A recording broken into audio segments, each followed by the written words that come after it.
Guys, we are live on the HawksZone Rundown, coming at you guys again for our preview show. We are playing the Green Bay Packers. They're coming into Lumen Field this Sunday for a primetime game. It's primetime, man. Sunday nighter. It can't get any bigger than this right now, this time of the year. We are every game is like a playoff game for us. And with teams like the Rams are on our heels and we're right in the mix, we take care of business against the Packers. Maybe not just the division. We kind of got that, wild card spot. So there's so many things on the line. So we're going to break it all down for you. But and then to help us tonight, Drew from True Drew Sports is his Twitter handle. He's been a big supporter of the show. We're bringing him on tonight. He's going to kind of hang out with us and help us break it all down, get his opinion on the Packers and this matchup against the Hawks. So guys, but before we get into all that, if you like what you've been watching and you haven't subbed to the channel yet, go down, hit the sub button for us, like and share the videos. It really helps out the channel. So on the other side, we're coming back on the HawksZone to break it all down for you. Well, I'm the best corner in the game. This run. What a run. Get off me. DK. Hey, it's John Schneider with the Seattle Seahawks.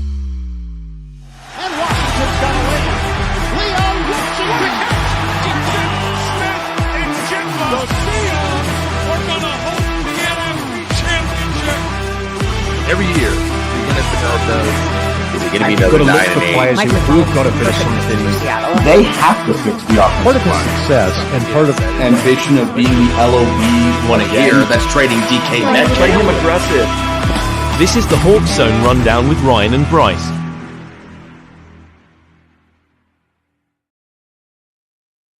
Guys, welcome back to the HawksZone Rundown. We have Drew from True Drew Sports joining us tonight to break this game down. Guys, before we get into it, get the questions coming in, the comments coming in. We're going to break down. We're going to take Q&As all show as well. We're coming live. So as you guys know, we love the interaction with the Q&As. Drew, man, thanks for coming on, man. You've been a big supporter of the show. It's going to be awesome for chatting with you in the next little bit and breaking down this game. You mute, Bryce. Oh, sorry, Drew, you're on mute there. Oh, well, thanks for having me on, guys. I wanted to just come on and tell you guys how good of a job you guys have done, and would love to help you guys break this down. Looking forward to this game. Yo, man, absolutely. Big time game, Sunday nighter.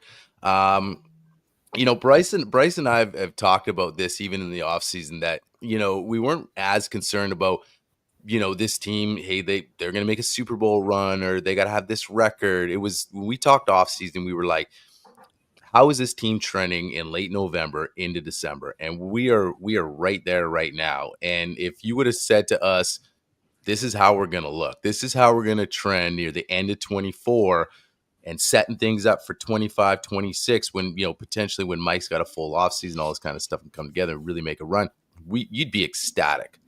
But right now, we're in the middle of a division. We are leading the division. This team, things are clicking. These guys have higher aspirations than just say, well, we're building for 25, man. What do you think about this matchup? Obviously, Green Bay is a good football team. I've been high on Jordan Love for a couple seasons now. This offense, they have a really good offense. They're 9-4. They do good things. They run the football. They're great in the passing game, man. How do you like this matchup coming into Sunday at home against the Packers? Well, it does help that Jair Alexander will be out, so yeah, that should help with the receivers and JSN and. But I think the key thing will be stopping the run. It's stopping Josh Jacobs. Over the last few weeks, he has 9 touchdowns. No, he has 8 touchdowns in the last 4 games. And last time he came to Lumen Field, he put up over 300 yards. So stopping Josh Jacobs is going to be number one. And I think from there, you make them one-dimensional. Making them one-dimensional will force Jordan Love into some errors, and I think that's where we can take advantage.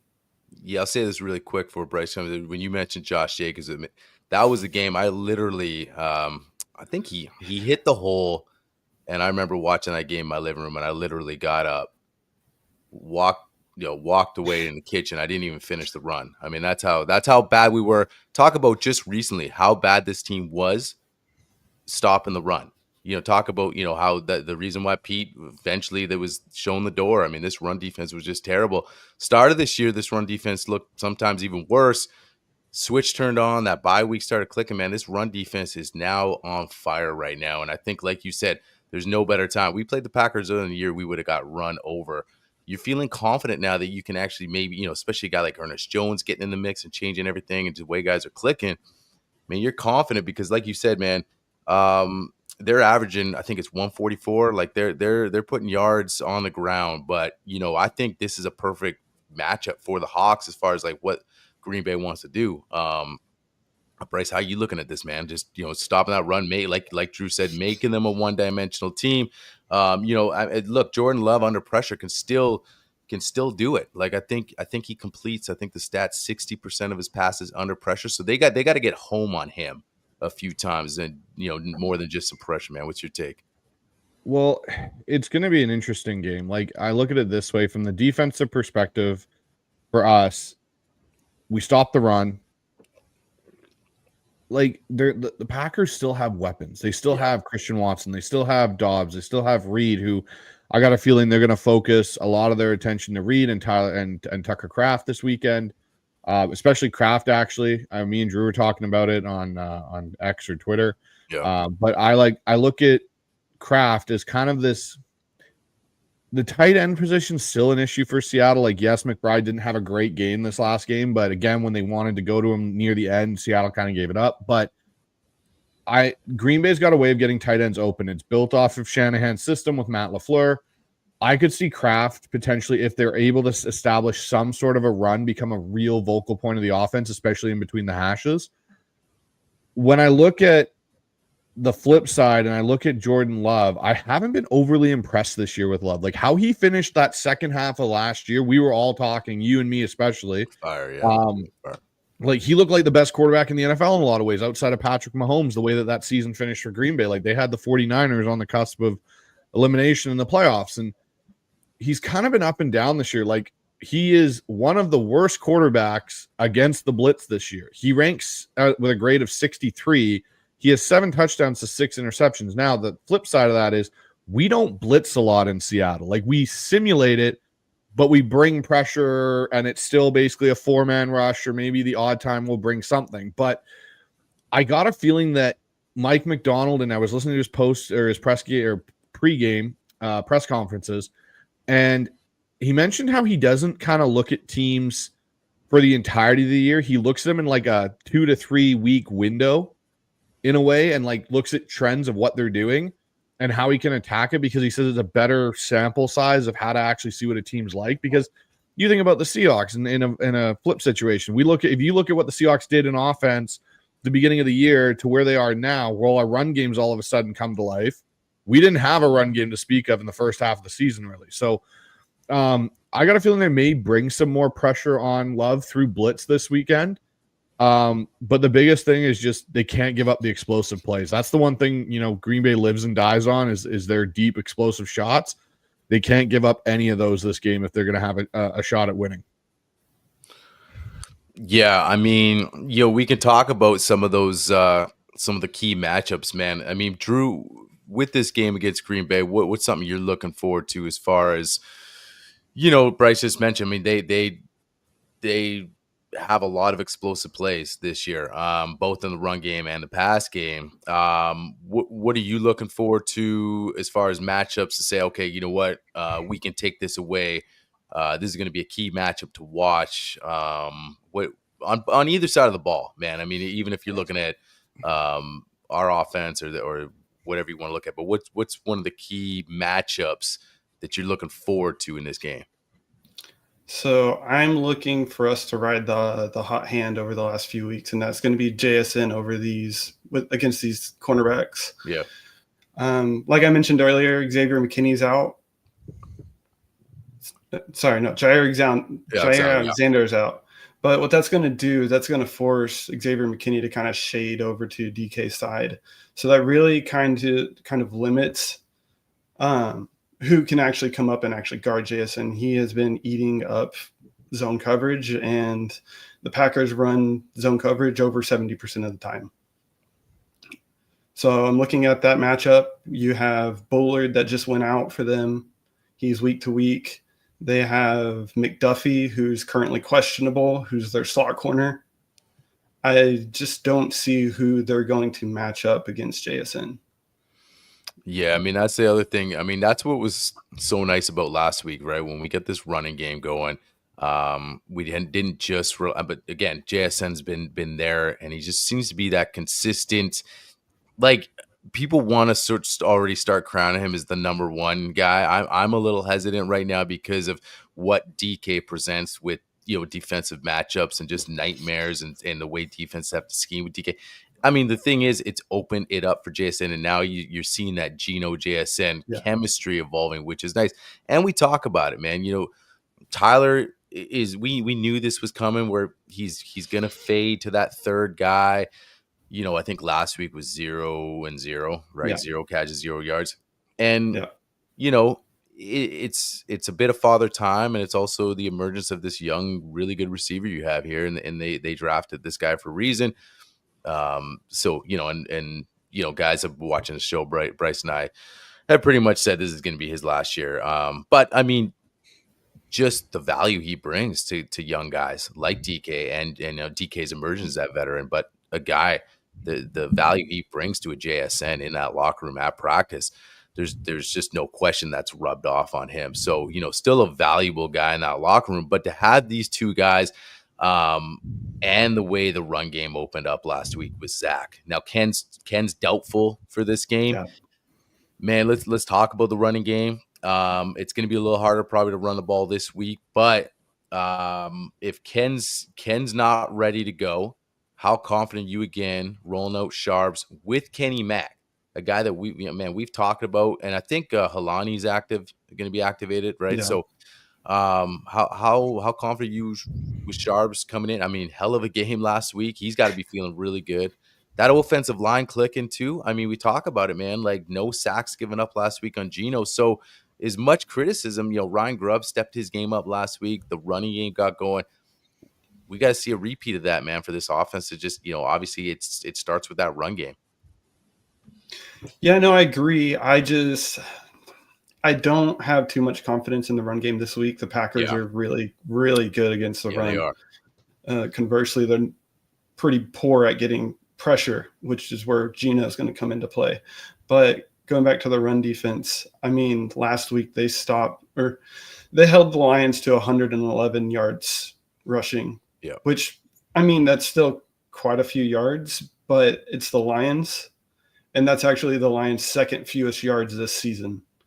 So I do expect them to be pretty stout against the run. What might come into effect, and it showed this past week for us, was the checkdowns. I think the checkdowns will be there. What Charbonnet had 7 catches for 59 yards. I think that'll be there, and he's dangerous in that game too, and a little bit of the screen game. And screen game for once is actually thriving in Seattle. Thank goodness. Yeah, just took a whole coaching staff overhaul. See, the one thing for me that I kind of look in this scenario, like, I actually think for Seattle, if they stick to what they did versus the Cardinals, which was they went to more of a gap power duo running scheme and got away from the zone, which was interesting because I listened to Ryan Grubb's press conference this week, and they kind of asked him that question, like, how come you went to this?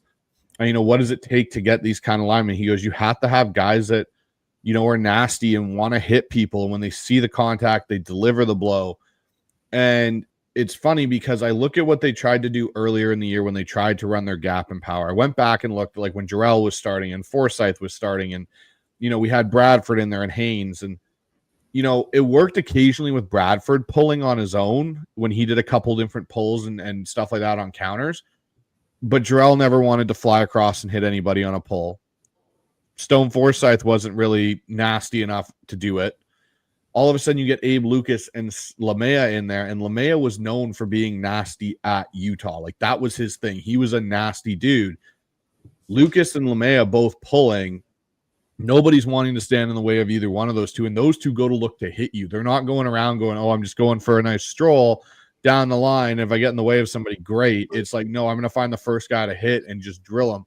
And I look at the Packers front with Gary, Clark, Watt, and Van Ness. None of them are overly large. Like, Kenny Clark maybe is the biggest guy in there, but outside of that, they don't have a big line. And I think Lamea and Lucas and even Tomlinson are going to be able to have a field day if they run gap power again and we run downhill at them. Like, McDuffie and Walker are not stout tackling linebackers. So if they can get the run game going, which I think there's a good chance, and I don't know if we'll see what we saw this past weekend versus the Cardinals. We're running for 176 yards as a team, but the Charbonnet to Kenny Mack kind of play off each other. You might be able to run the ball. And if Seattle can maintain running the ball and say Charbonnet ends up with like 85 yards and Kenny adds another 20 or 30, you're up over 100 again as a team. That's going to open up a lot of space because when they go to their nickel package, Bullard's going to be the one on top of JSN most likely. That's a pretty good matchup for Seattle, and you may be able to run over routes off of play action all day long. And that's the other thing. I think you can run play action on Green Bay for days. I think Bullard is out, but they will also have Edrin Cooper back this week for linebacker. Is Bullard actually been listed as out this week? Yeah. Oh, that's actually, I didn't see that. I knew Jar was out, or Alexander. I didn't know Bullard was out. Yeah, I think they're just going to the amount of success they had last week against the Cardinals with the run game, I think they're going to just kind of repeat that. And like you said, this Packers team, man, 194 rushing yards in 3 games, the last 3 games they allowed, and 1 rushing TD. So like you said, Drew, man, they're tough to run against, and they're just getting tougher as the season's going ahead here. But like Bryce said, if we can have a little success, start opening up that for some play action, I just think that that's what they want to do. And then, Sharp's running the ball like he did. I think you just got to kind of keep going with it, and especially the way this offense just really has been struggling all year when they can't run the football. So I think they still got to find a little bit of success, least stick with it, even if you're not getting, big yards. And, I know that's tough to do. And especially Ryan Grubb's shown that, like, he was like, okay, I just got to, get back in shotgun. But the biggest thing I think you mentioned, man, stuff like the checkdowns, things we were seeing a little differently, that when there was times in the previous weeks we're like, man, Gino's got all the time in the world. Like, what's he doing? And then, you go back, you watch the film, you look at the all-22, and you're like, well, nobody's really open, because teams are knowing exactly what they're doing. They're lining up X amount of time in shotgun. They're becoming predictable. And then when you saw a few things, one thing we brought up from last week's game, when they brought in that power package and DK and JSN are on the sideline, and you're like, oh, here we go again. They're going to just try to run it up the gut with Sharps. And then what do? Right? All this pre-snap motion, boom, jet sweep. Sharps makes a nice cut in the end zone. And it was like, wow, okay, something new, something different, created by Grubb. The checkdowns now were there. They were at least presented, and Gino was hitting them. And that was where you saw some success too. Like you said, Sharps had 59 yards receiving the ball. So a great combo and just not as predictable. And I think Grubb, to me, if we start getting into some keys, is just that's something he's got to build on. He's got to build on that from last week. Okay, I did this. I have sort of introduced a bit more of this.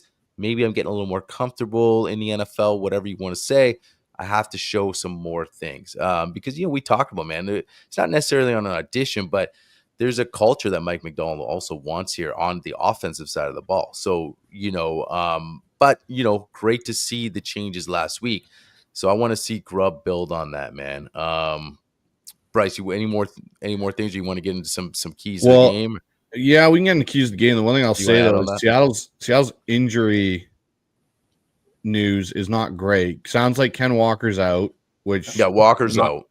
I'm not surprised. They call him doubtful, but I think he's going to be out. Yeah. But Brady Russell's out again, which means your jumbo package you just talked about, which means probably Sundell is playing fullback again. Right. Trey Brown's still out with his hamstring. Jarek Reed's out with his quadricep. Artie Burns is doubtful. He's not playing, I don't think. I think they even said he's out now. But, Jarek Reed's been up and down coming back from his injury. He's in some weeks. He's out some the next. Brady Russell, it's great when he can come in because he's more of a traditional fullback in a way, like an H-back fullback. But him being out, not great for the jumbo pack. So we'll see how it goes. Grubb's going to have to get creative. But I think the one thing, especially nothing major there, though. It's not like we see a DKO. And I think we all knew Ken was going to be out. I figured Ken wouldn't be back till the Vikings game. What I figured he'd be back after they said, okay, there's no tear, there's no damage to that extent. But the thing for me is I look at this and I go, with this game, I got a feeling the first half for the offense could be slow in comparison to what we saw last week, for the simple fact of Ryan Grubb has never seen this defense before. If you look at Ryan Grubb's history in a way, the offense has done better when he's had a second game against somebody. The second 49ers game, they actually did okay in the first half. They weren't completely out of it.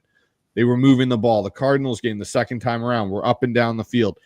It's getting that familiarity. He even mentioned it kind of this week himself about getting used to the NFL play, the way they call the game and the way that it all goes together. He's still working through that process. So I just want to caution fans, what we got last week is we may not get that. We may get that in the second half of this game once they make some adjustments.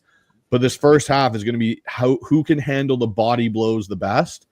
And with the way our defense is playing right now, I think that bodes better for us than it does for Green Bay, because I don't know if Green Bay has the patience to try and wait around on Mike McDonald's defense and then try and take their shots. I think they're going to try and come out and throw haymakers right off the bat, put us on our heels at home, try and knock out the crowd, and then hope that our offense just can't get its footing and Grubb gets out of his game calling sheet. Yeah, I mean, to me, I agree. I mean, you could say the same thing. I mean, because Seattle, the way this defense, Mike has now opened up this playbook, that could be similar to, Jordan Love seeing something completely different too. So that'll be interesting to see who kind of strikes first and gets hot. But like I said, I think if we can have a little bit of success, and I really think you're going to see a similar formula to what you saw last week. I really don't see you're going to see too many big changes with Grubb, just because how successful they were on the ground.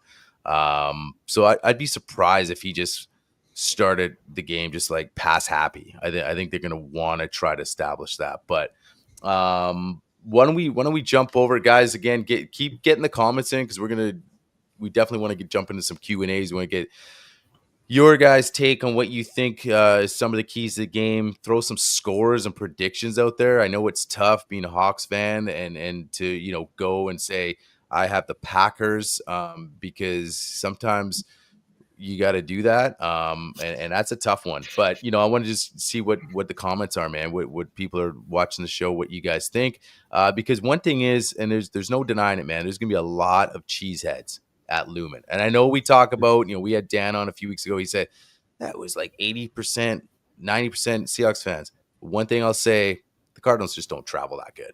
I mean, let's just not, let's, they just don't. So the Green Bay is a different animal.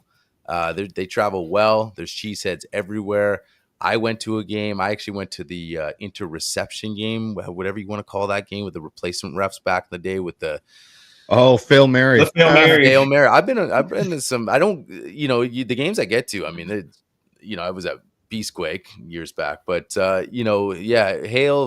Mary, and I actually just watched that again earlier today.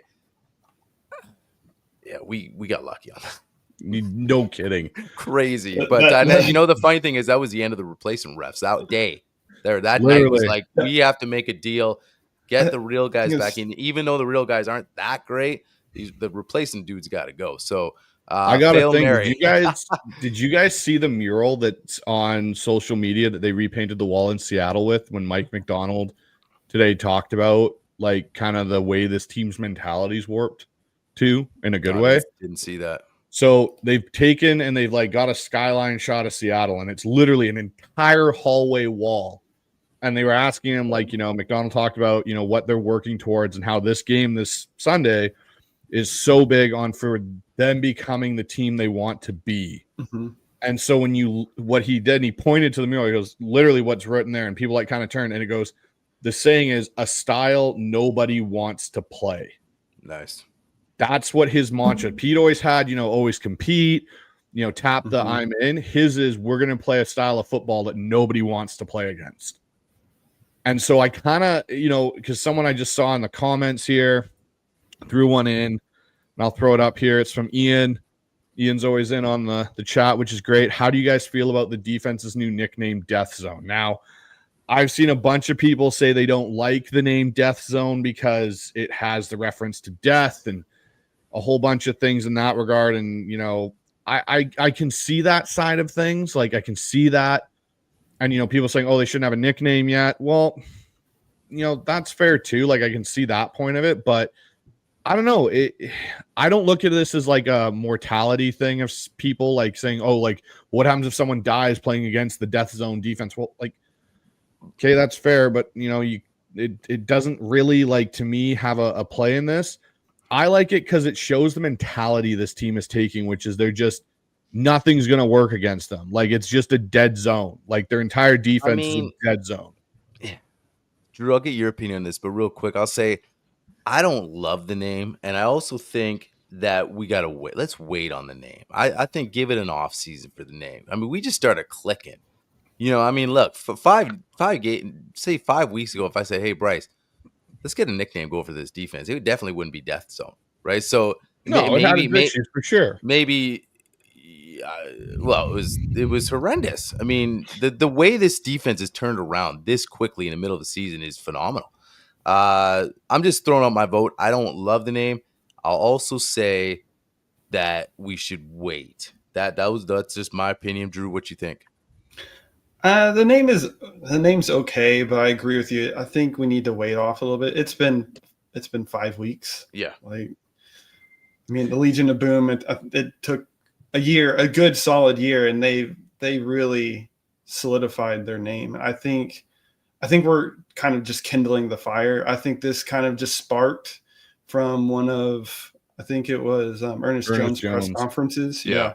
He mentioned the Death Zone in one of his press conferences, and it's kind of just snowballed from there. Yeah, exactly.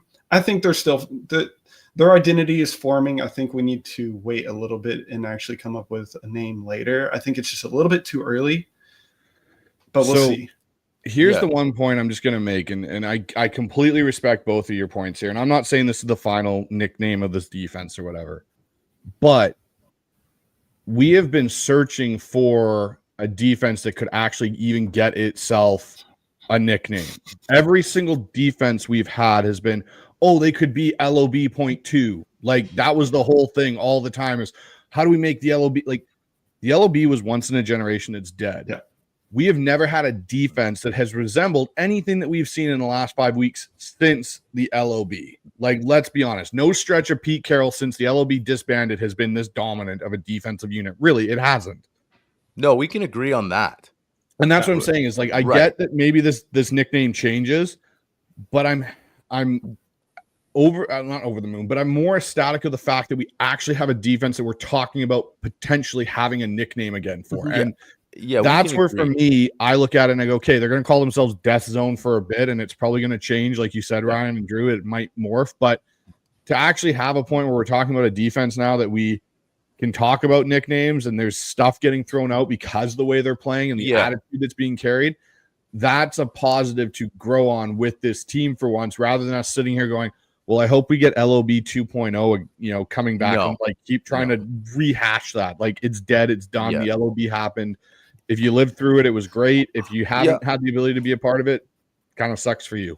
Yeah, no, and that's the thing. We're not. That's not. It's. We all agree we're fired up on this defense, but but it's just about let's wait. Let's enjoy the season before we start saying, hey, well, we need a name here.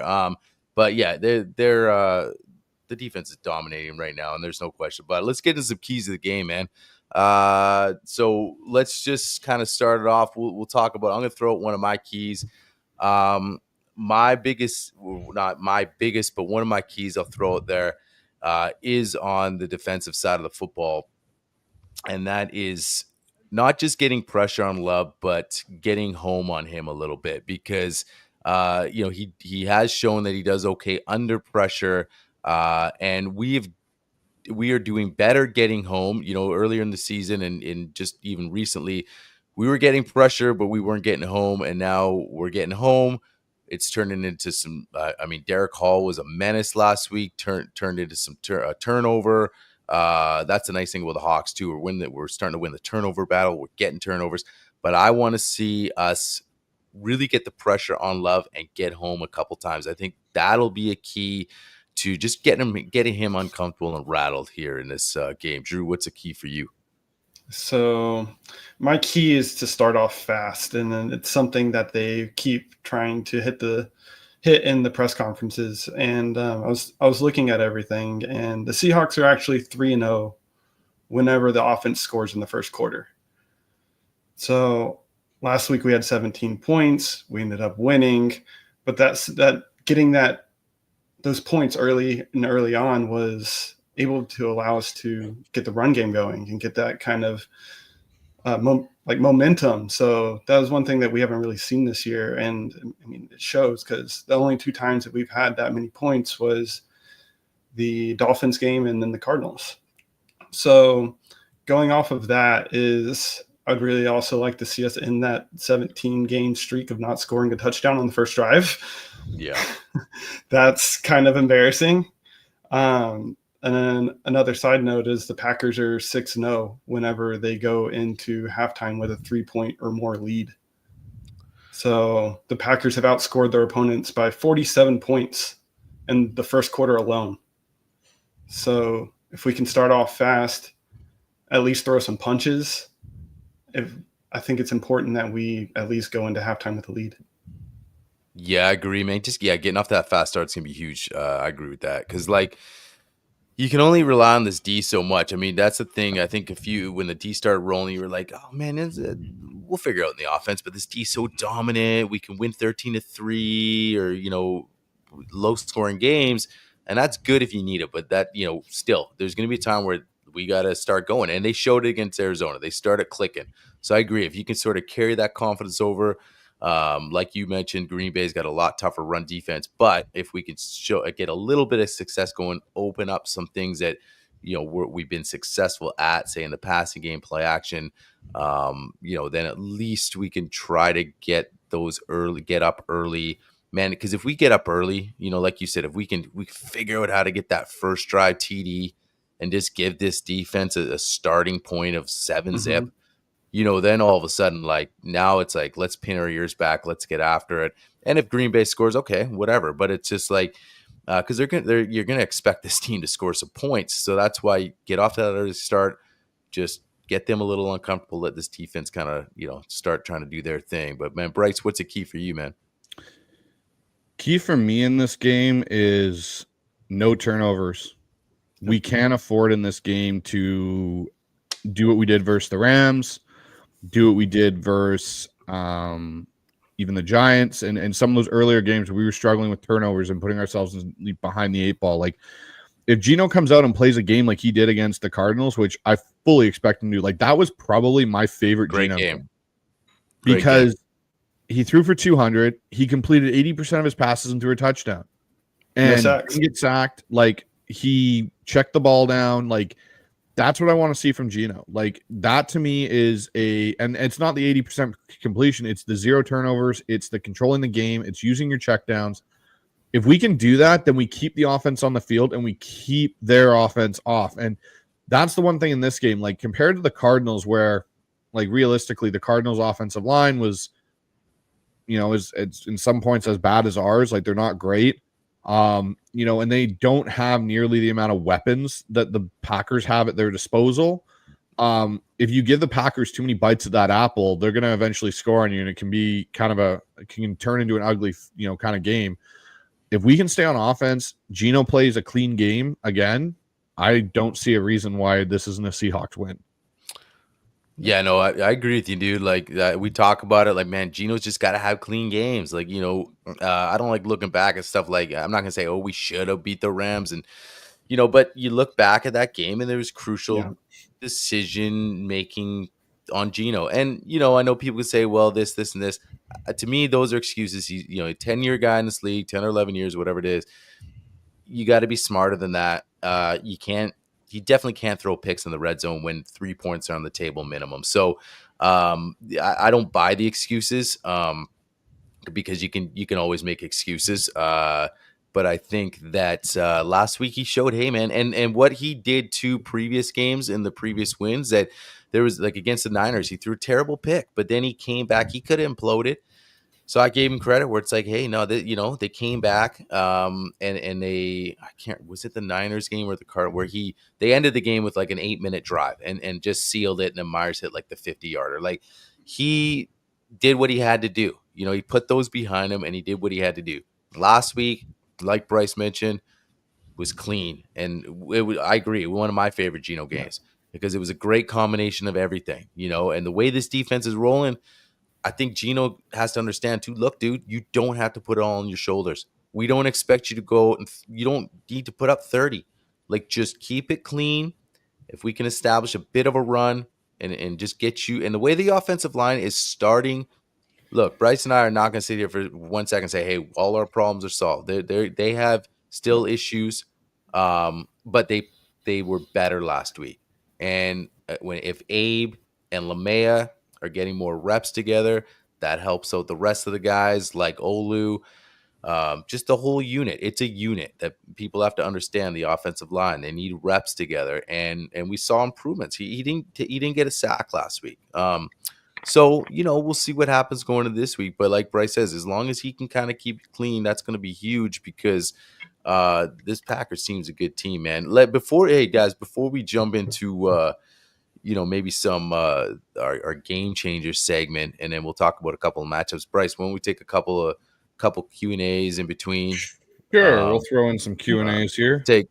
We appreciate this. I don't know if Joan sitting here watching your podcast live for the first time, waiting to go to the airport to head to Seattle for the game. And we appreciate you, coming in first time on the channel. Man, have fun. I'm jealous because I wish I was going to that game. Man, this is gonna be a big time game. Like I said, I was at the Fail Mary. The energy was amazing. But yeah, again, tons of Packer fans at that game. Man, you're just not gonna avoid it. So hopefully we're just louder because she also puts this one up. I just don't know if they will be, just because I think the stadium's going to be packed with fans. They're going to be loud. The 12s that are there will be loud. It just won't be the loudest we've heard. Yeah. I mean, if that's fair. I mean, if you're going 50, I think there's going to be like 40% Packer fans minimum. No. I think there'll be 30% Packer fans. I think that's a safer bet. I think here's the thing that I think you get with this game that you maybe didn't get last year if this game happens or 2 years ago. Is this defense is playing ball. This team's exciting to watch again. Agree. And that's what I think you're going to see. It's Sunday night. It's a primetime game, and I think that's going to also be a caveat. It's also around the holiday season, so people are off work. They don't maybe have to go to work on Monday because they've already taken 2 weeks. Like, those are factors in this game now where I think, they're wearing their action green, which always brings out more fans because I love the action choice. I only wish they had gone action green tops with blue pants. I hate the action green pants. Oh, no. That's a bad take. I like it where it's that's a bad take. Action green top. I love the top. I like it when they wear the blue pants with it. That's my combo. Same. Okay. I gotta ask you. That's my combo that I love is the top, the green top with the blue bottom. That's my go-to. True. I just find because it's too much action green. Like, I like the contrast a little bit. So that's DK's favorite jerseys are the action greens, the full action. I'm gonna ask you something, Drew. What's your, like? Let's just throw the three of us just get it because you might hear this stat, man. What do you think percentage wise Packer fans on Sunday in that stadium? If you threw it, I'm gonna say 25% Packers. Okay, that's low. That's the lowest. But you thinking 30? I think 30, 35 will be Packers. Okay, well, 35 is pretty high. I'm thinking 40. The reason I say it, man, is because like I agree with. The only reason I say it's not going to be allowed is because like when Dan said he went to the zone game, there was probably 90% 12s. if not more, with that defense clicking the early stages there, and they just went off. I just think that, and I'm not going to get into the whole thing about this, but just the fact that what you can get now selling to a Green Bay fan that, if you have a season ticket is probably going to pay for your season tickets. So that is going to, some fans will say, well, I don't care about that. But other fans will say, I can make a good chunk of change. And that's why you do see it. And you see it all around the league. It's not just a Seattle thing. So I'm going to lean closer to 40. I just think you're going to see a ton of those stupid cheeseheads in the crowd. And trust me, I hope Drew is right. I hope it's more like 25. And the 12s are like, no, I'm not selling. Like, let's go. But, so it's going to be interesting. I don't know what you guys in the comments think, but Bryce, pull one more up and then we'll get into some. Okay. Here, I'll bring one up from another regular in our chat, MWM. It's put up or shut up time for the Hawks the next 2 weeks. No more excuses for anyone, players or coaches. This will be their playoff future. No more holding back. Not wrong. If we win this game and we beat the Vikings, we've set ourselves up pretty well, because if the Rams went out and they've got a pretty easy way to do it, they get the playoff spot. And if we win this, we get a tiebreaker over Green Bay for a wild card spot if somehow Green Bay struggles more down the stretch than we anticipate. Yeah. But it also, for me, these next 2 weeks, like, you're playing against two teams you will see in the playoffs. Like, both of these teams eventually are going to be in the playoffs. Like, the Bears, we know, won't be. No. So 3 out of your next 4 are playoff caliber teams. You want to see if you, and I think that's what Mike McDonald alluded to today as well, is you want to see where you stack. You want to, become the team you say you want to be. This is the weekend to do it, and next weekend. Like, these are the weekends to prove you belong in that conversation of, hey, the Seattle Seahawks are ascending back to being a team to be reckoned with on a regular basis, where, people don't want to come and play Seattle. People are intimidated. Like, that's the other thing I want to say about this team this year that has really gotten me excited.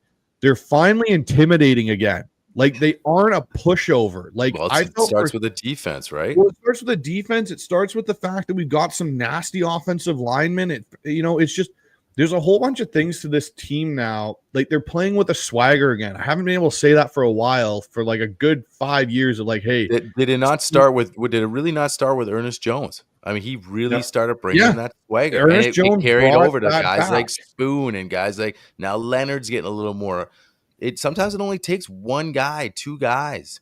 And it gets contagious. One guy I'm going to say that, I've been kind of critical of, and we've talked about guys that may not be here next year, but I think somehow he's going to be here, and he's going to be on a reduced deal, but he will be here. Dude, Jaron Reed's come back alive. Yeah. Yeah, he has. Like, well, there he's you go. actually come back alive. Is like, even though they've rotated him more now with Robertson Harris, but like, he has become a factor again on that D line. And like, it's just refreshing to see that this team's starting. Like, I personally, and I remember Jaron said it in the offseason. I think it was in like mini camp, or it might have been just after they had started training camp. And they asked him, like, what's it like to play for a new coach? Because he's only really known Pete. He's gone away. He's played on Kansas City and in Green Bay, but what's it like being here and not playing? He goes, he didn't really say it, but he kind of did, was a new voice was needed, and we need somebody to take charge. And that's the thing I think Mike McDonald has given, because like, Jaron Reed came from Nick Saban, Alabama, where it was like, you do what I tell you to do, and we're going to be fine and win football games. The way that these players are now responding, you listen to Abe Lucas talk, you listen to a bunch of these guys talk about Mike McDonald. He has earned a level of respect in that locker room I don't think a lot of people thought he'd get in year one. Yeah. From these players. Yeah, and I also think, like I go back to it, I think it becomes contagious. Like, say a guy like Jaron Reed, now you get a little more motivation. Hey, you know what? Things are clicking defensively. I got to step my game up. It's easy for guys to say, okay, you know what? Like, things are this run defense a mess. I'm going to coast. It's human nature. And all of a sudden, a few things start clicking. Guy like Ernest Jones come in, Spoon's fired up. These guys on the line beside you are getting going, like a Leonard. Now you're extra motivated. All that takes. So yeah, I agree. It just sort of rolls, and you're just seeing great play. Like when we talked to a couple shows ago there when we said, hey, when you're looking at this defense, what changes or what additions, and you're looking around the lineup, especially starting lineup, you're like, we're looking pretty solid here across the board. So yeah, you might be a tweak here, an addition here, or some depth pieces here, but we're looking pretty good. I was gonna pull this one up. Yeah, Drew, what do you think about this one, man? With DK, DK is one of my guys. What's your take on DK lately? Obviously, JSN's been the leader on yards. What's your thoughts on DK? Say the last few weeks, a month, whatever it is, or especially coming back from the injury there. I mean, DK is still the wide receiver 1. I mean, you might be able to make the argument that JSN is wide receiver 1B, but DK has this gravitational force field around him. He draws double, triple coverage in some of these situations. And I mean, that's just going to open up lanes for JSN. Right. I don't think he's nursing an injury. I don't think anything like that. It's just these teams are playing a lot of zone coverage, and that's not one thing that he's always been good at. He doesn't go and find the open spot in the zone. That's JSN's job. His job is to beat his man one-on-one. He is a great man coverage wide receiver. He does good in zone, but a lot of times in zone coverage, he's used as a decoy. And that's why I don't think you see the gaudy numbers from DK right now. But he is still your wide receiver 1, without a doubt. Oh, for sure. I think with this conversation, I think this is what, fans need to kind of look at with DK is it's a 1A, 1B situation in Seattle now. It's not even a 1 and a 2, but this 1A can't survive with this 1B. As many people Mike Salk's constantly been on from 710, the whole trade DK, like he's been Mr. freaking captain on that train. And I barely can listen to him. I suffer through the Mike McDonald show listening to him ask questions, but that's just my opinion on Mike Salk. But when you look at what DK offers you and the offense, he takes and stretches the team vertically, and he commands someone to play over top of him. There's very few times you'll see DK truly on an island with a corner by himself. The main reason is he's such a physically imposing threat. Yep. Like you can throw a ball in GK. Now, I'm not saying don't throw a jump ball in the end zone because we know that doesn't work. But you can throw him back shoulder fades. You can throw him those type of things, and he's going to win that 80 to 90% of the time. But his vertical presence opens up so much horizontally for JSN, which is what we're now seeing. Now, JSN's also able to run vertical, but he's able to work more freely in that intermediate area of the field where you've seen his target ratio start to go up, where he's getting 8 to 10 yards per catch now because of the fact that when DK's back in the field, he's making a defense bracket over top of him. Teams are aware of where DK is, and teams are going to be aware of JSN next year too, but that's where I think they're truly going to need a third option. As much as, Noah Fant has kind of been a, bust, not a bust, well, just not as advertised as what we thought we were going to get for $20 million. I think they're going to need a younger, true burner in this offense. Like, not that DK's not, but DK's changed his role a little bit in what he does. Like, you need a guy like what we envisioned Eskridge to be, like a true track meet guy that can run vertically and take the top off the defense and really allow JSN that open area in the middle. But that's just my take. We're talking about jerseys earlier, and we'll get to our game changers here in a second, Ryan. Ian puts in another gun. Hope they have a black jersey and white helmets in the future. I mean, to me, that's getting to be too many alternates, man. Like, look, let's get the throwbacks going more. Like, I want to see the throwbacks more. Like, the greens we're rolling out. Like, I mean, that's now sort of like, how many times have we rolled those this year? Have we rolled them once? No, greens. This is the first game. This the debut, right? This year, yeah. So action green, because we've rolled the throwbacks. I mean, shoot, you start doing that. Now you're almost rolling out a New Jersey every single game. I want my opinion, and it sounds like you like this opinion. My opinion is I want to see the throwbacks more. I want to see the throwbacks at least 3 games. I mean, if it was my choice, I'd just run them every game. I love them so much. But that's my thoughts on that. I'd say no to another alternate. What I think you're gonna see is I think the Seahawks are going to rebrand this offseason. There was talk of it this year with Mike McDonald. I think there's a stronger possibility of what they'll do is they'll take the modern logo, like the logo we currently have, the Seahawk head, but they'll retro color it all, is what I think they'll do. That's what I think they're going to do. I think they're going to, because the reason they'll do that is you're getting the retro colors with the new logo. Like everything will look like the retro jersey, but with the new logo. And then the alternate jersey, I've heard that they could be the alternate to that is instead of, blue and silver pants for their retros, it's blue and blue. And then they have a forest green and blue is what, and I have the mock-up that a dude did of it kind of, and I'll show it to you. I've seen it. Yeah, Drew's seen it. It's not bad, and I'm kind of okay with them going that way. I think there's a good chance, but with that being said, let's get into... Hold on. I want to ask Drew real quick of his opinions on that jersey thing. Okay, so to begin with, with the whole alternate jerseys thing, each team's allowed 2 alternate jerseys. So we have the action green and the throwbacks. Each team's only allowed to use them 2 times each season. So you can't do 3 throwback games or anything like that. Right. I love the action green. I always like to rock the action green. I just love the color contrast. Yeah. So the one thing that I love the throwback jerseys. I was at the Cowboys game last year in Dallas, whenever they got to use the throwback jerseys. That was a lot of fun. The one thing I have against the throwbacks is I feel like the colors, there's too many other teams with those colors. So when you get all the fans in the stadium, it kind of all just blends together. Right. So that's fair. I don't know about that, the throwback color. Maybe keep it as like a navy but that's just kind of my thought on it. Yeah. No, I do agree with Bryce. I think they are going to rebrand.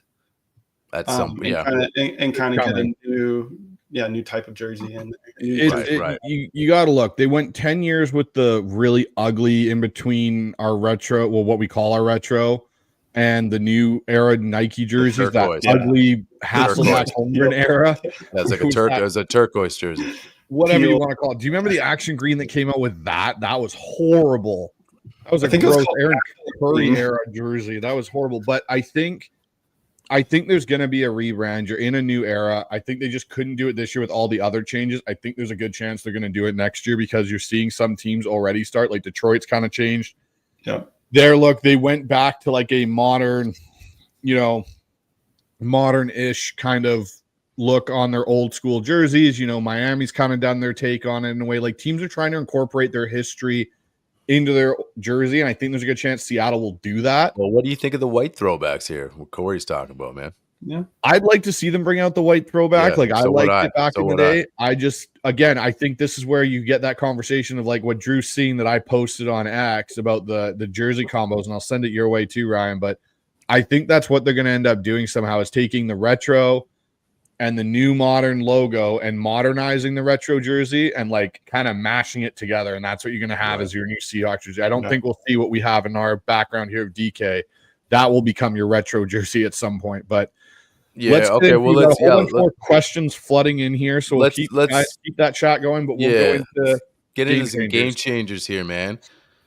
Game changers is like a game ball thing we do. So basically, if this guy's a game changer, our prediction, that's probably a good sign for the Hawks. If this guy makes a huge impact and a game changer, then just a good chance the Hawks are going to, have a lot of success. So Drew, we'll go around the board. We usually do one on offense and on defense. We'll start with the offense, then we'll all go around and do a defense. So when we start with you, man, give us your game changer that you would like to see on the offense side of the ball. On the offense, just like I already spoke about, is JSN. Okay. I think with how much zone coverage there's going to be, that DK is going to be limited. And like I said, Xavier McKinney is going to be shading over to his side. I think it's going to open up the field for JSN. And actually, the Packers are 30th in coverage in the middle area of the field. So they're really bad in that area. And I think JSN's just going to be able to sit down and pick apart the defense. Nice. I like that game changer. Bryce, what's your game changer on O, man? Oh, offensive game changer. I'm gonna go Gino. Nice. I want to see another strong game from Gino doing, I am in the camp now. I believe Gino's going to be our quarterback for the next 3 years. So 2 on what he's already got. And I'm kind of in the camp of now of in Gino we trust. If Gino plays the way he's been playing. Yeah. And his demeanor. The other thing I've been really impressed with Gino and earlier in the year you could see his frustration boil over on the sidelines. He's done a much better job lately of controlling that and truly turning into a leader that the team can actually follow. And his statement after the Cardinals win about this being one of his favorite teams he's been on, where everybody, like he feels like everybody is connected. You're not kind of segregated to like, hey, the defensive guys are all gelling and the offense is kind of like they're all together, and you see it, and you can see it in the way they play. If Gino has another Gino game like he did against the Cardinals, I see this being a good game for the Seahawks.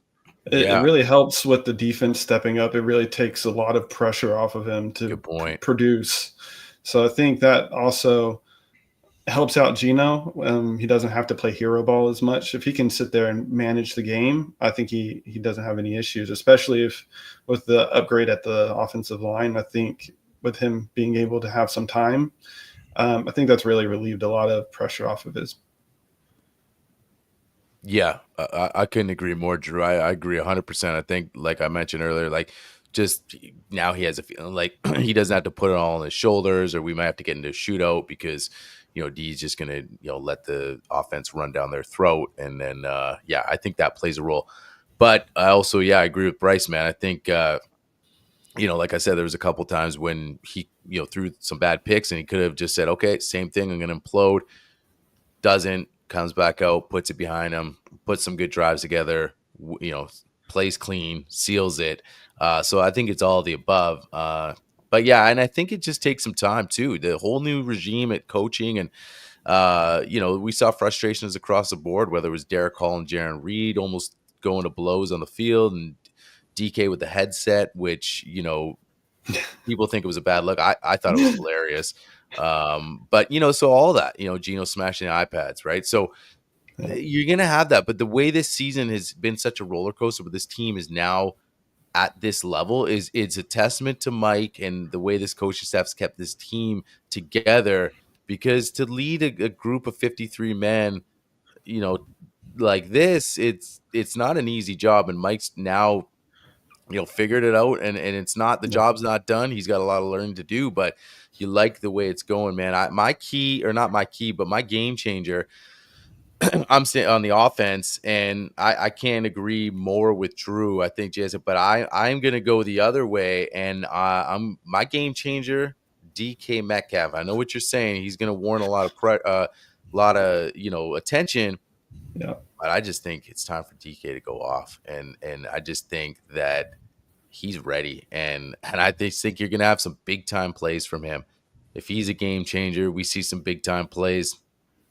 I think you're gonna get at least a TD, maybe 2. But I think if he's a game changer, if Mike McDonald's giving DK the game ball, there's a good chance this team's winning football games, man. Drew, let's switch over to the defense, man.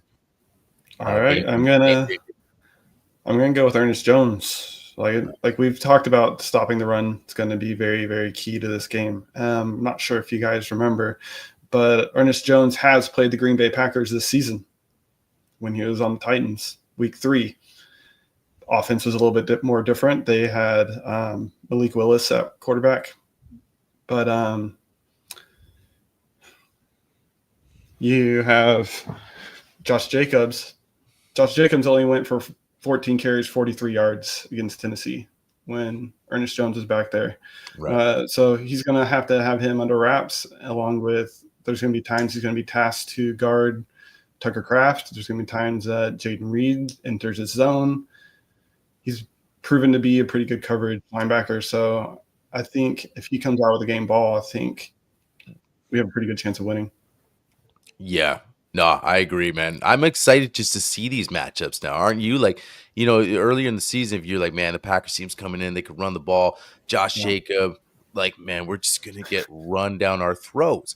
Now you're like, bring it. You're like, yeah, let's see what Josh Jacobs can do against Ernest Jones, Leonard Williams, Byron Murphy, Tyrese Knight. Just you're like Bryce mentioned, like we might have a nickname. Like you're excited to say, here's a good team coming in our house. Try to run it.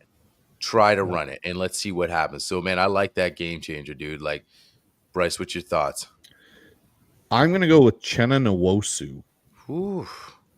Okay. So I think nice. Chenna is going to get a bit more run to this Sunday than he did last. They got him kind of working back in. I think Chenna, if they use him as more of a pass rushing specialist and let Mafe and Hall take those early down reps, Draymond Jones as well in the run game to help and let Chenna loose on this offensive line.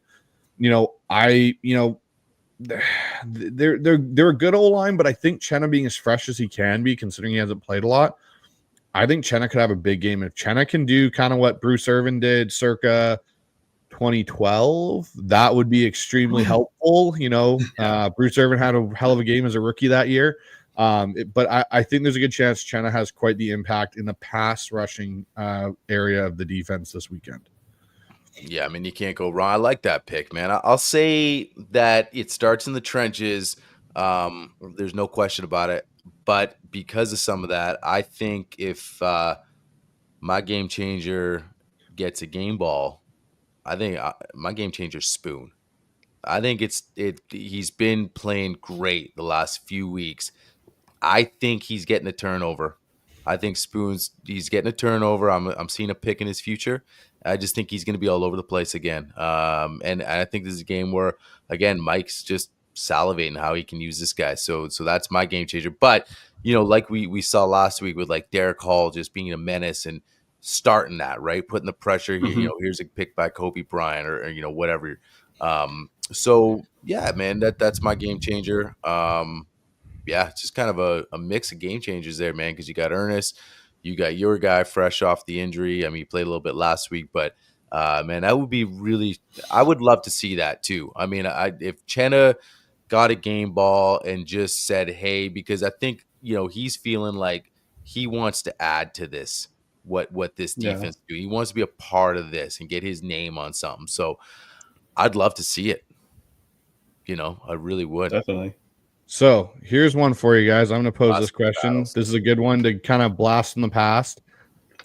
Favorite classic battle between Green Bay and Seattle over the years. And I'll start with Ryan. I'll get you to go first on this one, Ryan. And, listeners, drop yours into the chat as well. I'm sure everyone's got a different one, but go ahead, Ryan. I mean, this is kind of easy, and it's I could sit here and say, well, I was at Fail Mary or whatever, so I'm gonna choose that. That was the weirdest game, one of the weirdest games finishes. But I gotta say the championship game, man. Yeah. I mean, how do we disagree with that? Like it was. You talk about where they're down 16-0 in the third. They go fake field goal. And was it John Ryan? John Ryan with the touchdown. The ball. And then it just gets crazier. Then what did they score the next one? Oh, Russ fakes it. RPO, right, runs it in. 2-point conversion. And then the beast mode run for TD. I love putting on old tape of beast mode. We talk about Ken Walker and I talk about Chris Carson. I loved here in Seattle. When you watch old tape of the way that guy used to run as a runner, there's just nobody like him. Just like a natural physical runner. He was just he galloped. Like he was just so fun to watch. So he gets in there. Yeah. The 2-point conversion was ridiculous. Like that would never happen. And you do that 50 out of 50 times, or you do that 50 times, you might do that. You convert that once. I think didn't Gino do it like a year or two ago to Tyler? The way Russ, I mean, the ball was up in the air forever. Yeah. Right. And then to cap it off with the TD and OT, and then that got you to the Super Bowl, right? So that's mine. I mean, if you guys don't think you got to choose a different game, Bryce, what's yours? And then we'll go to Drew. So mine actually goes back a while because I was actually at the game. Mine goes back to 2006 Snow Bowl on Monday night. Sean Alexander's last 100, I think, last like true Sean Alexander game. He'd just come back. Matt Hasselbeck had just come back from injury. You know, people were saying, oh, this team still has a chance at the Super Bowl. Like, they're still a great roster. And it, you know, wasn't predicted to snow, and it just snowed like crazy. And the Seahawks, Sean Alexander, I think, ran for like 120 yards or something crazy and a couple scores. And it was such a cool experience to, you know, play Green Bay. I wasn't at Lambeau. We were in Seattle, but it's snowing versus Green Bay, you know, and it was just, that was probably my favorite game. Not even that I was there. It's just the whole aura of that game. Like, I could go, you know, 2012, Fail Mary, 2014, but that game, when I think of Green Bay, always sticks in my head just because of the weather and the conditions. Right. Yeah. Hey, cool. Drew, you're up. Yeah, it has to be the NFC Championship game. I mean, it's an instant classic. I mean, there's nothing about, like, I could rewatch that game over and over and over again. I mean, the first half was, of course, awful, but I mean, over this last week, I'm pretty sure I've seen it, all the highlights from it 15 times in the last 5 days. Like, I could eat that up. Like, that was my favorite game between these two. Yeah, no, absolutely. It's hard to argue it. And like Bryce said, man, you go back 06. I mean, the end of the day, these teams they always somehow play some classic games, man. But yeah, guys, you know, we've been running live. Guys, get your comments on. We're gonna hang out just a little bit longer here. So keep bringing them in here before we get off. But let's get into some tough talk here with predictions, man. Because this is tough, man. This is a tough one. Why don't we're gonna throw it over to you, Drew. We're gonna get your take. What do you got here? Prime time, Hawks, Packers. How do you see this playing out? Well, you know, I have to go with my Seahawks, especially when they're wearing the action green. There you go. But so I'm going to say Seahawks take it 23-20 in overtime. OT. Actually, in OT. The last 10 games, the home team has come out victorious. So they're 10-0. Right. We're in Seattle. Let's go. Okay, I like it. Bryce. Ooh. Okay, I'm gonna actually take the Hawks. I'm gonna go the Hawks. I got the Hawks winning, and I'm gonna go 27-17. Okay. Wow, I like that. So you got the defense just showing up again. Defense shows up again, does their thing, and the offense is able to kind of put it together in the second half. Like I said, I think this game's going to be like maybe 10-7 going into halftime either way, and then I think Seattle comes out in the second half. Packers get maybe another touchdown. They force it to 17 or whatever, and then Seattle kind of just pulls away with it. So, yeah, I'm going to go 27-17 Hawks on Sunday night. I'd feel really good about that. I really hope you guys are right on these predictions, man. Because I mean, if we come out and just, this is such a big game, Bryce. Like you mentioned, man. Now it's not just division or bust.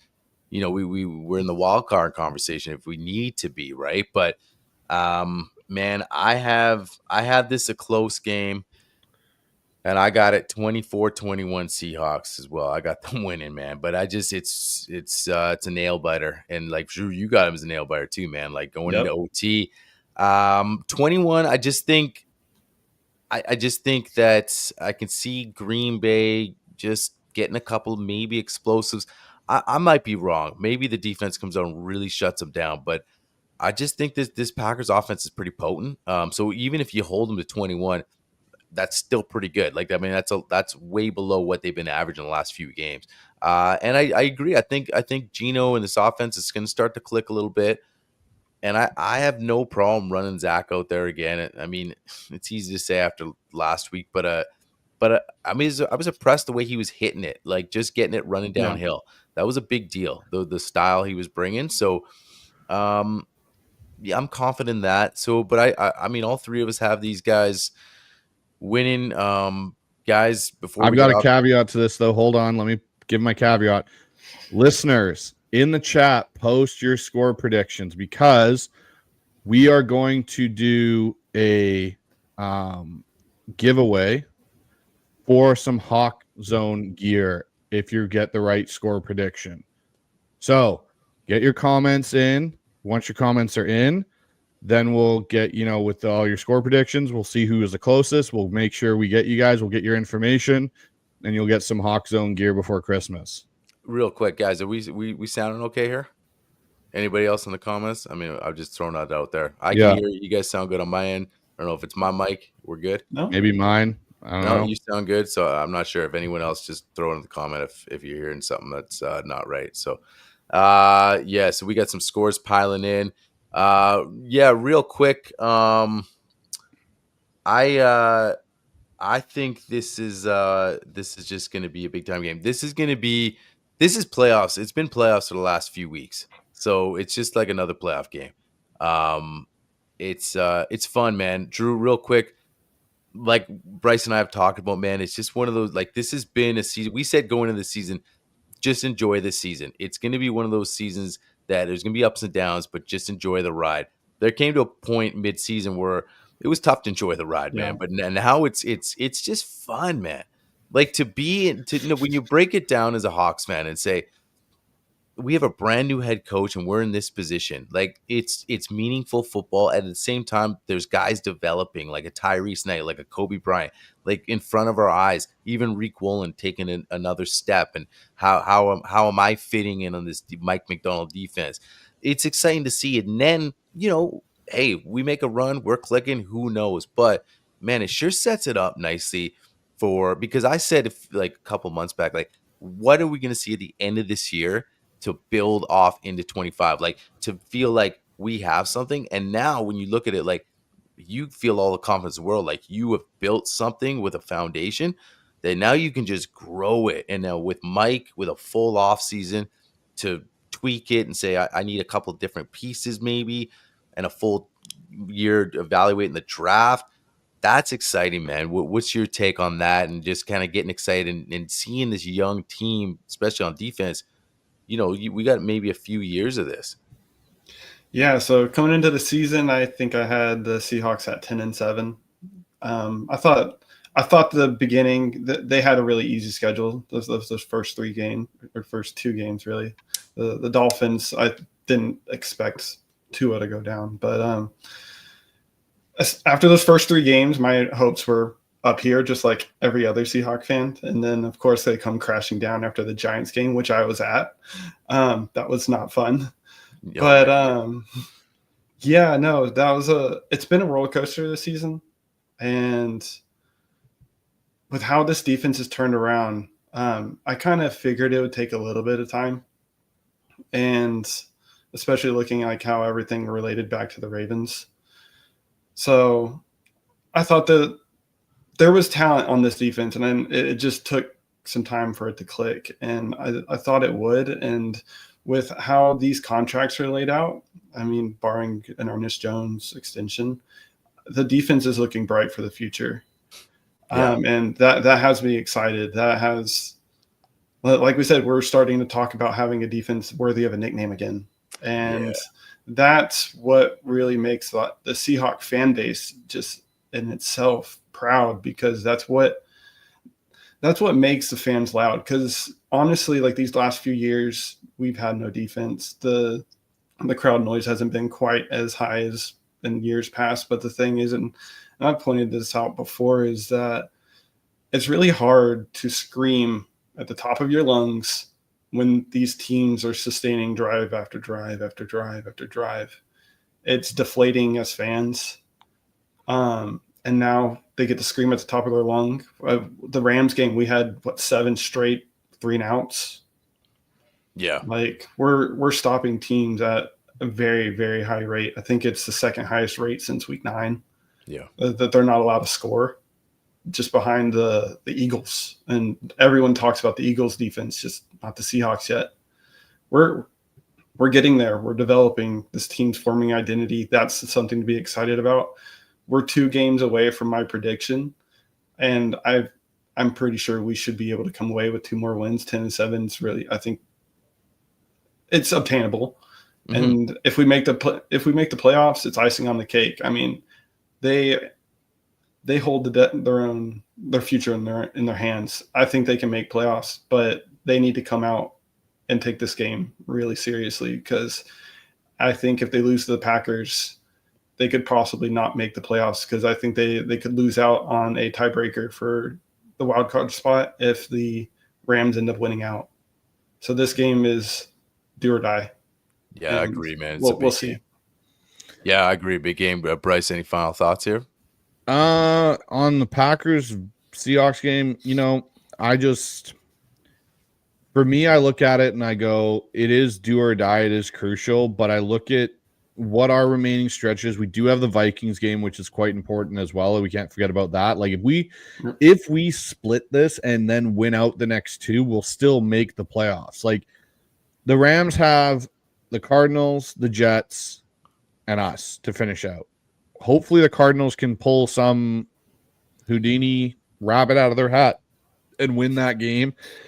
Because I think if the Cardinals went out too, they could actually theoretically win the division if we lose one game in there, because even though we have the tiebreaker, they'd still finish 4-2 in the division. So there's that as well. But in regards to this, like I think the Hawks are in a better position to play this team than they have been in the past. Like, yeah, you're set up for it. So I'm not as concerned. I think it's going to be a good game. I think there's going to be ups and downs to it, but I think the Hawks can actually like play this and pull it out. And I just sense that urgency in that locker room's been there for 5 weeks. I just don't see it disappearing and them falling on their face. So, but let's get to some more of these questions. We got a bunch of them in here that have been really good. So appreciate everybody, that stayed on the live stream and commented. So here's one from Ian, and this is an actual off-topic Seahawks. How do you guys feel about the Devondre Campbell situation from yesterday? So I don't know if you guys know what exactly occurred there. Basically, the Niners kind of didn't start him, and then they wanted to put him into the third quarter, and he basically walked out on this team. He's either suspended or released. There's no way he's playing another down in the San Francisco 49ers. I think he's already been released. Did he actually get released? I heard there was talk about it. I don't know if he actually got released. Maybe. Okay. I thought he was, but maybe you're right. Maybe it was just talk. But I thought Shanahan said something about it today. He said something along the lines, I think it was of, it's something we're dealing with. Yeah. He said they're moving on. He said, that's basically it. They're moving on. I don't know if they cut him or if it's, I don't know. But he put out on Instagram, someone is about to get a great football player that's been badly misused. Oh, well, let's get through it. So he has been, I guess, cut per that. So, that's like, you don't quit on your team, man. Like, it's like Vontae Davis at least retired. Like, he literally was like, I am done with football. Yeah. But this screams Antonio Brown, Tampa Bay Buccaneers without the antics to it. Like, you don't just walk out on your team, man. Like, it's just a weird situation. Yeah, and I'm glad it happened to the Niners. I mean, hey. Yeah, we needed the Niners to win. As much as it sounds shitty to cheer for the Niners, if the Niners had won, we're in a better situation. But, here we go. Again, like Drew said, we control our own destiny. I know we don't want to get it coming down to the wire, but it's not like now because the Rams won, they jump ahead of us. We're still in first. We control our own destiny. I would have liked it too, but you know what? You don't want the Niners sticking around either, because if they win and they get on some kind of run, they would have had 7 wins. So I know the Rams beat us, so they hold the tie, but we got to play them the last game of the season anyway, so we still have that. I just think I get it. I sort of wanted the Niners, but you know what? Then I look back, it's like, you know what? This is good, because the Niners are just imploding more and more, and that's what you want to see, because they're our biggest rival in this division, right? So you don't want to quit on your team, but hey, it's the Niners. So let's get to a couple more here. So Peter comes in with, he's like, I don't want to do it because I'm feeling the Hawks, but Green Bay 28, Hawks 24. So hey, we've got a bunch of people throwing in their comments on the score, trying to get in that giveaway. So That's fair, man. I mean, listen, that's the hard part about separating yourself as a fan and breaking down the game because, especially this game, teams riding hot. He's obviously seeing something that say, hey, look, this Green Bay offense is potent. I don't know if I'm all the way there yet. So let's take one from Brian. He's been tossing the comments in. Also, season ticket holder, he mentioned in the last comment that it is hard to yell all game when the defense can't get off the field. And in the fourth, you don't have much of a voice left. I mean, there's a lot of truth to that. But any chance Sharps plays out of his mind a second game in a row, and we might keep Walker on the bench a third game to fully heal. I'm on that train, especially if Sharp goes off, because if he's not 100, like I'm not saying Ken's now losing his job, but we've seen Ken spend a lot of time on the shelf previous years. He's got a lot of miles now getting banged up. Why rush it? We don't know the ins and outs, right? But if the medical staff's like, hey, give him another week, I'd be on board with that. What do you guys think? Go ahead, Drew. I kind of think that like the thing with Walker is that I really feel like he has trust issues with this offensive line. Agree. He constantly is just trying to bounce it out. And the one thing about Charbonnet is he's just going to run downhill, run to the hole where it's supposed to be. Yeah. And that may play against Kenneth Walker if he doesn't start like if he sees like, oh, if they're actually opening holes for him, maybe he'll be there whenever I come back. But if he doesn't come back and I think like really kind of start taking off, I think there could be a controversy, only because I think Mike McDonald is going to want the physical brand of running. This is a lot like what they had in Baltimore, and I agree. Yeah. Right now, that's what's working for us. The run game hasn't worked for us all season. Mm-hmm. It'll be interesting to see. I definitely don't think that Walker should come back this game, at least. I know he's doubtful. They need to make sure that he is fully healthy. So run Charbonnet out there as much as you possibly can. Because the last thing we want with these calf injuries, I don't want like an Achilles injury popping up, and that would be out for next season. I mean, that's how I feel about the whole Zach and Ken situation. I think this is going to be a really interesting conversation in the offseason because of Ken's contract. Mm-hmm. Yeah. Right? He's due for it. And I agree to Drew's point a little bit of this being a very similar situation to what Baltimore's had in the past, where they had Gus Edwards and they had J.K. Dobbins. Yeah. And they were both kind of, Dobbins was your slasher speed guy, even though he kept getting hurt. And he had worse injuries than Ken. But the fact that Ken keeps getting nicked up and his durability kind of comes into question at points. It's going to be interesting to see what they do. And I think Kenny Mack, he's kind of the wild card in all of this because he does offer you some of the slash of K9, but he also offers you a bit of that physicality of Charbonnet. He's kind of almost like a perfect in between. So if Seattle, for some reason, based on their contracts, decides they're not going to pay, like they're going to let Walker play out his last year of his deal, and he's not going to get re-signed, like there's a question to see what the timeshare looks like. And I'm okay with Charbonnet going forward and Helani and Kenny Mack. Like we've seen Helani, he can offer some things. He's good in pass pro. Like it'll be an interesting conversation. I think the way that Mike talked today about it, it sounds like 100% Walker's not playing on Sunday, but there is a chance he could start practicing next week to be ready for the Vikings game. I think K9's availability will determine for next week will be off of if we win or lose this game. If we win this game, I think there's a higher chance you see him rest another week, and maybe he doesn't play until the Rams game even. If we lose, I think there's a chance that, you could see K9 come back in a more timeshare role than he's maybe seen earlier. Yeah, I just think there's no set answer with, like you said. No, it's kind of a committee. With also just with Mike here, like with Drew bringing up the physicality style, like what kind of style does he want? And you mentioned how he has some offensive line doesn't trust issues. So is this just who he is? Like, we can be like, oh, when he's watching Zach, I mean, these guys are at practice together every single day. They've been with each other. I don't think he's observing, be like, man, I should run like Zach. He runs how he runs. Yep. I don't think you're going to change that. He is who he is. And maybe he just is that guy. He plays that pinball style. I'm going to bounce off and try to get to the outside and hit a home run. And really, that's only effective so many times. And Mike might look at it like, that's not what I want here.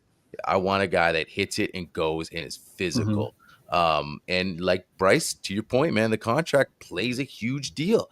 Like, he's going to be first up for a big contract. So they might say, hey, man, we're going in a different direction. And there's a comment in here too early about draft talk, super deep running back class. Yeah, that's the other thing. Maybe they pick up another guy in the draft. I mean, I don't know. It's too early to talk. But all I'm saying is that I think maybe if we talked about Ken Walker a year ago, you'd be more set on like, yeah, he's our back, sign him.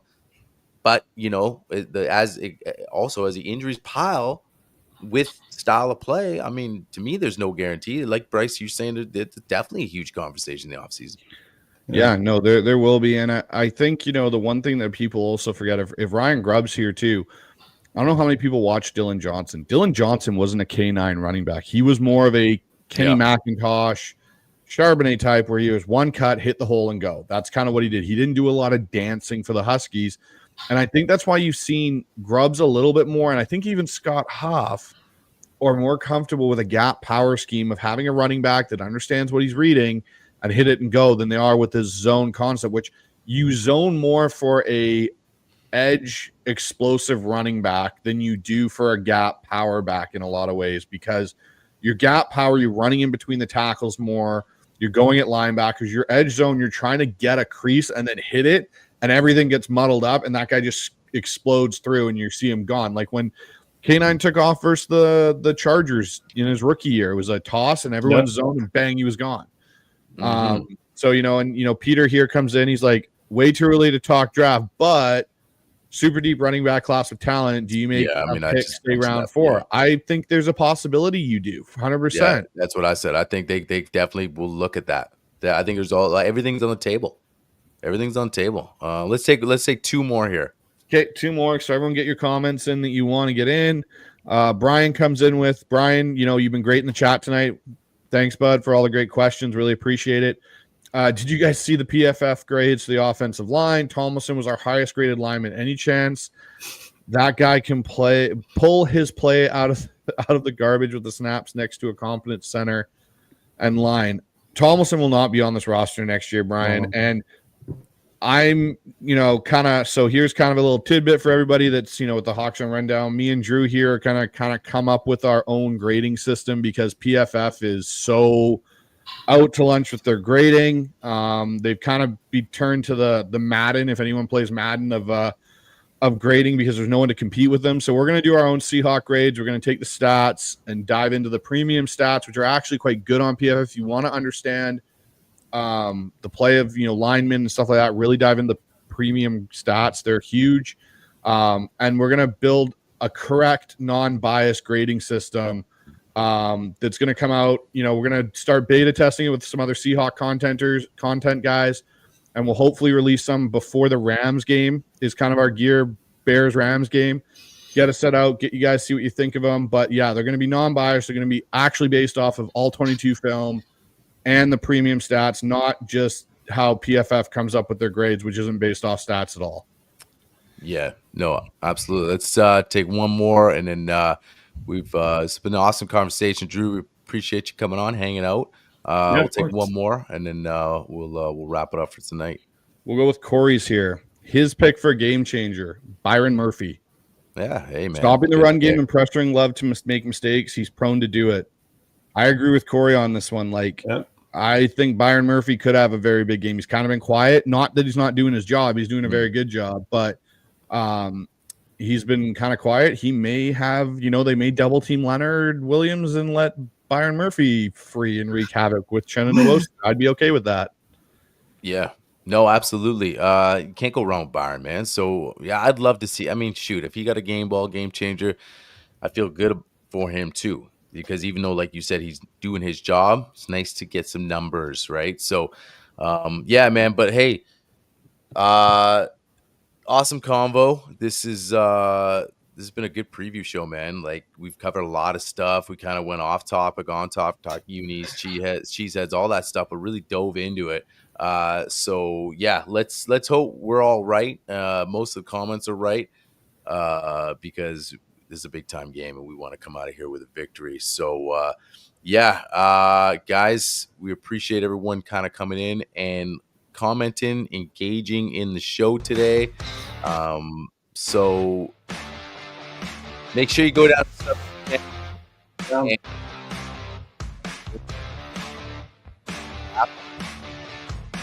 Oh, you have a music problem was there? playing. Couldn't hear you. Couldn't play. Let's scrap that. Oh, guys, still can't go hear down, sub to the channel. Yes. True Juice Sports Okay, is I on can't hear Twitter. anything. Go follow him. And guys, can you hear me now? Oh yeah, you're good now. Oh, here we go. Little So tech okay. issue. Yeah, a little tech issue. So anyways, where was I going with this? We are coming at you right after the game. Bryce and I are going to have a post-game live reaction. So yeah, you're either going to get us in a good mood or a bad mood. So that'll be fun. And get your comments, Q&As, all that. We're going live. So guys, that is it for us tonight. And we are going to see you guys Sunday after the game. So go Hawks. Go Hawks.